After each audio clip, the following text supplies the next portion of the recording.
Next article है जो force between two parallel current carrying wires. अब अगर दो वायर्स लिखे दिए गए हमको और उसके अंदर सबसे मेन इंपॉर्टेंट क्या है, दोनों पैरेलल में ओरिएंट किए होने चाहिए, प्लेसमेंट जो होगा वो पैरेलल ही होना चाहिए। सपोज करो यहाँ पर एक वायर मैंने माना और एक वायर मैंने यहाँ माना, जैसे अभी वो क्वेश्चन दिखा रही थी। क्वेश्चन ढंग से पढ़ लेना, हॉरिजॉन्टल प्लेन में रखा गया है कि वर्टिकल प्लेन में रखा गया है वायर्स को। सपोज करो इसमें I1 करंट फ्लो कराया मैंने और इसमें I2 करंट फ्लो कराया गया है, ठीक है। और करंट कैरिंग वायर भी लिख सकता है, करंट कैरिंग कंडक्टर भी लिख सकता है, वो सिलेंड्रिकल कंडक्टर लिख के आएगा। दोनों का मतलब एक ही चीज़ है, वायर का ही मतलब सिलेंड्रिकल कंडक्टर होता है हमारा। अब इसमें क्या करना है, हमें फोर्स निकालना है। अब सबको पता है ये वायर जब मैं रखा हूँगा इसके चारों तरफ मैग्नेटिक फील्ड लाइंस प्रोड्यूस हो रही होंगी। इसका एक्सटर्नल, इसका जो मैग्नेटिक फील्ड होगा वो इसके लिए एक्सटर्नल है, इसको इन्फ्लुएंस करेगा, इस पर कुछ ना कुछ फोर्स लगा रहा होगा, मैग्नेटिक फोर्स। सिमिलरली इस वायर के पास भी करंट है, इससे भी एक मैग्नेटिक फील्ड प्रोड्यूस होगा जो इसको इन्फ्लुएंस कर रहा होगा, क्योंकि हम लोग को पता है फोर्स तभी लगता है जब किसी भी कहीं पर भी एक एक्सटर्नल मैग्नेटिक फील्ड हो, तभी फोर्स लगता है, वरना फोर्स नहीं लगेगा। आती बात समझ में? जैसे हम लोग के ऊपर ग्रेविटेशनल फोर्स लगता है, क्यों? जब तक हम ग्रेविटेशनल फील्ड के अंडर होंगे तभी तक। तो फील्ड की वजह से ही हमारा क्या लगता है, फोर्स लगता है। और हमेशा याद रखना, फोर्स जब भी लगेगा तो एक्सटर्नल फील्ड रहा होगा। जिस भी बॉडी पे फोर्स लगता है उसके लिए एक्सटर्नल फील्ड होना चाहिए, तभी फोर्स लगने वाला है। इस चीज को हमेशा दिमाग में बिठा कर रखेंगे। अब देखो इस वायर में करंट किधर जा रहा है, इन अपवर्ड डायरेक्शन। तो मैग्नेटिक फील्ड लाइन क्या होंगी, कर्ल करेंगे फिंगर्स को, इधर इनवर्ड होगा और इधर आउटवर्ड होगा। इधर इनटू द बोर्ड जा रहा होगा तो क्रॉस बना सकता हूं मैं, और यहाँ B1 लिख सकता हूं मैं। और इससे घूम करके इधर आ रहा होगा, डॉट बना सकते हैं क्योंकि आउट ऑफ द बोर्ड आ रहा होगा। सही है। और हमको एक बात और पता है, इन दोनों के बीच का अगर सेपरेशन हम मान लेते हैं, कितना माना गया है उधर, R लेकर के चले, है ना। अगर मैं R मान लेता हूं तो हमें पता है sir, magnetic field due to a current carrying wire, article number second, ठीक है ना। आर्टिकल सेकेंड था हमारा, नहीं मैग्नेटिक फील्ड निकालना है ना हमको, तो एम्पियर सर्किटल लॉ या तो बायोट सेवर्ट का सेकंड लॉ। एम्पियर सर्किटल में एप्लीकेशन किए थे हम लोग, और या तो बायोट सेवर्ट का सेकंड एप्लीकेशन। एक करंट कैरिंग वायर से जो मैग्नेटिक फील्ड प्रोड्यूस होता है वो होता है म्यू नॉट आई अपॉन में 2πr। बताया भी था मैंने। सर्किल के पास जीवन भर पाई था तो पाई नहीं रखता है, किसको दे देता है, स्ट्रेट वायर को दे देता है। तो 2πr, इसकी वजह से जो मैग्नेटिक फील्ड प्रोड्यूस हो रहा होगा यहाँ पे, इस पर्टिकुलर जगह पे, तो मैं इसको यहाँ से हटा के यहाँ बना देता हूँ।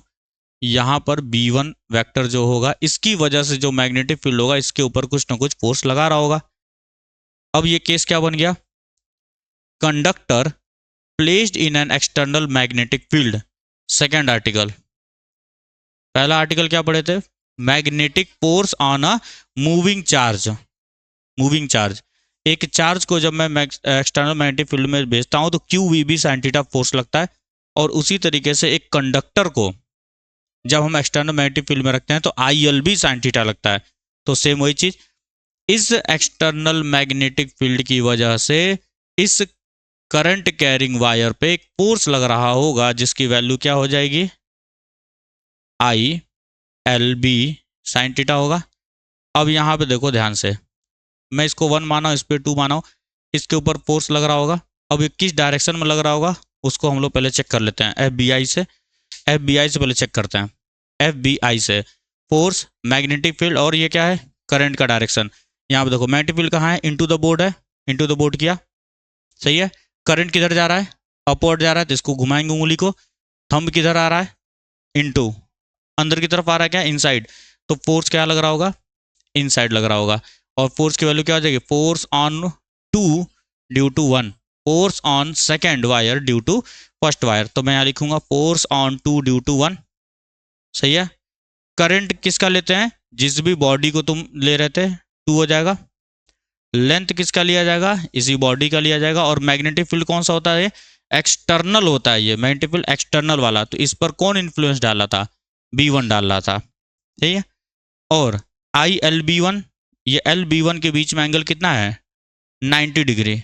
मैक्सिमम फोर्स हम लेकर के चलते हैं, तो यहाँ पे थीटा को मैं कर दूंगा 90 डिग्री, तो ये कितना हो जाएगा साइन 91 हो जाने वाला है। तो ये फोर्स लग रहा होगा इसके ऊपर।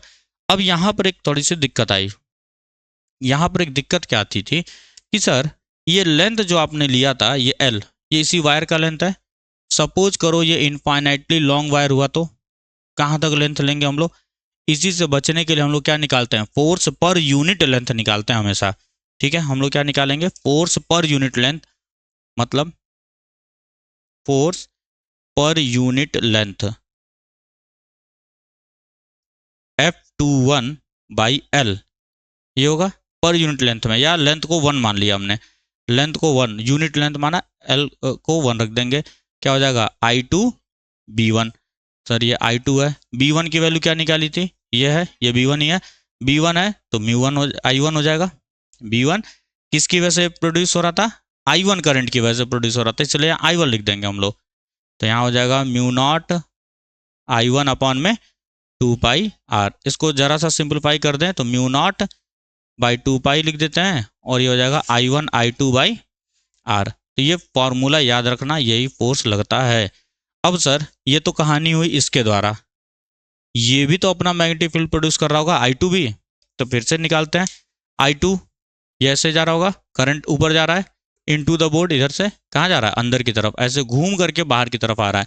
मतलब सर यहाँ पे इनटू द बोर्ड होगा मैग्नेटिक फील्ड B2 वेक्टर, और इधर से घूम करके इधर आया तो यहाँ पे कितना होगा out of the board B1 vector. सही है, सेम वही सारा काम करेंगे, फोर्स की वैल्यू यही आने वाली है। मैं यहाँ पे डायरेक्शन निकाल रहा हूँ फोर्स का, कहाँ पे, हाँ ये B2 होगा ना, B2 है, ये सेकंड की वजह से हो रहा है। ठीक है, अब देखो यहाँ पे FBI से फिर से चलता है, मैग्नेटिक फील्ड कहाँ है, आउट, आउट में मतलब ये उंगली तुम्हारी तरफ आ जाएगी, FBI B बाहर की तरफ हो गया। करंट कहाँ जा रहा है, अपवर्ड डायरेक्शन में, ऐसे करेंगे, थंब कहाँ गया अब, अंदर की तरफ जा रहा है, इनसाइड। तो फोर्स कहाँ हो जाएगा, force on one due to two, force on first conductor due to second का magnetic field, due to second का मैग्नेटिक फील्ड। तो फिर यहाँ भी कैसे वैल्यू निकाल सकते हैं, force on one due to two. ये फोर्स किस पे देख रहा हूं मैं, एक करंट कैरिंग कंडक्टर पे देख रहा हूं मैं, जिसका फॉर्मूला क्या होता है ILB साइन थीटा होता है। तो यहाँ लिखेंगे ILB साइन थीटा को मैंने मान लिया 90 डिग्री, मैक्सिमम फोर्स की बात कर रहे हैं हम लोग। अब फोर्स जब भी तुम निकालते हो तो हमेशा एक्सटर्नल मैग्नेटिक फील्ड लिया जाता है। तो सर फोर्स ऑन वन पे एक्सटर्नल मैग्नेटिक फील्ड कौन है, 2 है, तो यहाँ 2 लिख देंगे। सही है, और इस वायर में कितना करंट फ्लो कर रहा था I1, तो यहाँ I1 लिख देंगे। और इस मैग्नेटिक फील्ड की वैल्यू क्या होगी, ये किसकी वजह से प्रोड्यूस हुआ था, स्ट्रेट वायर की वजह से प्रोड्यूस हुआ था, जिसकी वैल्यू क्या होती है म्यू नॉट I अपॉन में 2 पाई R।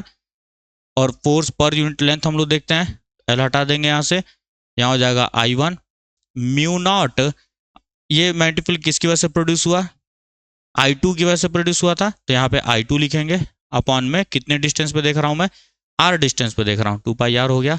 यहाँ से हो जाएगा mu naught by 2 pi I1 I2 by R। अगर ध्यान से देखोगे बालक तो वैल्यू सेम आ रही है, सेम वैल्यू आ रही है। मतलब ये न्यूटन के थर्ड लॉ को जस्टिफाई भी कर रहा है कि जितने से ये वायर इसको खींच रहा होगा उतने से ये वायर इसको भी खींच रहा होगा ये, और दोनों की वैल्यू सेम रहेगी। इस पर्टिकुलर टॉपिक पे अनगिनत बार क्वेश्चंस पूछे गए हैं बोर्ड में, ठीक है ना, बहुत बार क्वेश्चन पूछा गया है। 2 वायर्स को रख देगा और तुमसे पूछेगा फोर्स की वैल्यू बताओ, और डायरेक्शन भी साथ साथ पूछता है वो।